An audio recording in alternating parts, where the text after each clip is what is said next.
La vie à l'envers. Le roi Anselme III avait une pendule, mais cette pendule ne marchait pas bien. Il faut dire que les deux aiguilles ne s'entendaient pas. La grande aiguille n'arrêtait pas de se moquer de la petite aiguille. Elle lui disait toujours « Comme tu es petite à côté de moi !» La petite aiguille ne disait rien, et les secondes passaient, les minutes passaient, et la grande aiguille insistait. « Comme tu es lente à côté de moi, pendant que tu fais un tour, moi j'en fais 12. » La petite aiguille ne disait rien, et les heures passaient, jusqu'au jour où la petite aiguille en a eu assez, et elle s'est arrêtée. Et non seulement elle s'est arrêtée, mais elle est repartie dans l'autre sens. « Hé, tu es folle !» s'est écriée la grande aiguille. « Qu'est-ce qui te prend ? Arrête-toi !» Rien à faire. La petite aiguille était vraiment décidée à retourner en arrière. Alors, elle a entraîné la grande aiguille avec elle et le temps s'est mis à reculer. Il est revenu dans le passé. Dans tout le pays, c'était la plus grande confusion. Imaginez plutôt, ce matin-là, le roi Anselme III était en train de faire sa toilette. Tita-li-la-la. Quand tout à coup, il se dit « C'est curieux, je suis en train de me raser alors que je viens de me raser il y a 5 minutes à peine. Comment ma barbe a-t-elle pu repousser aussi vite ?» Et tandis qu'il se creusait la tête pour y chercher la réponse, il s'est aperçu qu'il était à nouveau en pyjama, lui qui venait juste de s'habiller.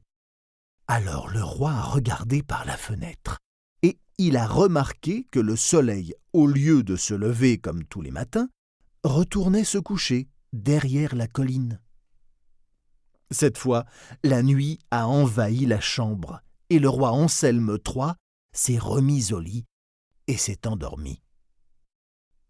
Drôle de nuit, drôle de rêve.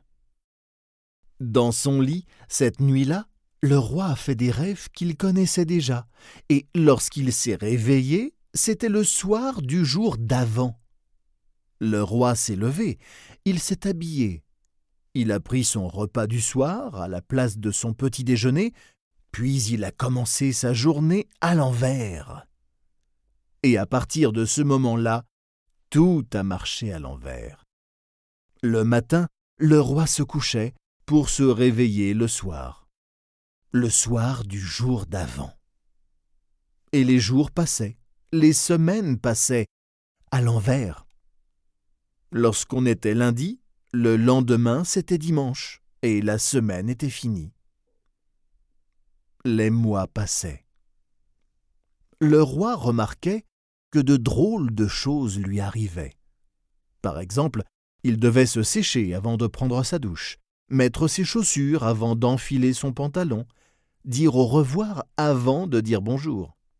Et quand il lisait un livre, il le commençait toujours par la fin, et pourtant, il en connaissait déjà le début. Et le temps passait. Les saisons passaient, à l'envers. Le roi rajeunissait. Ses cheveux blancs redevenaient noirs. Ses rides s'effaçaient, et tous les ans, à son anniversaire, il avait une bougie en moins à souffler. 39, 38, 37, 36, 35, 34.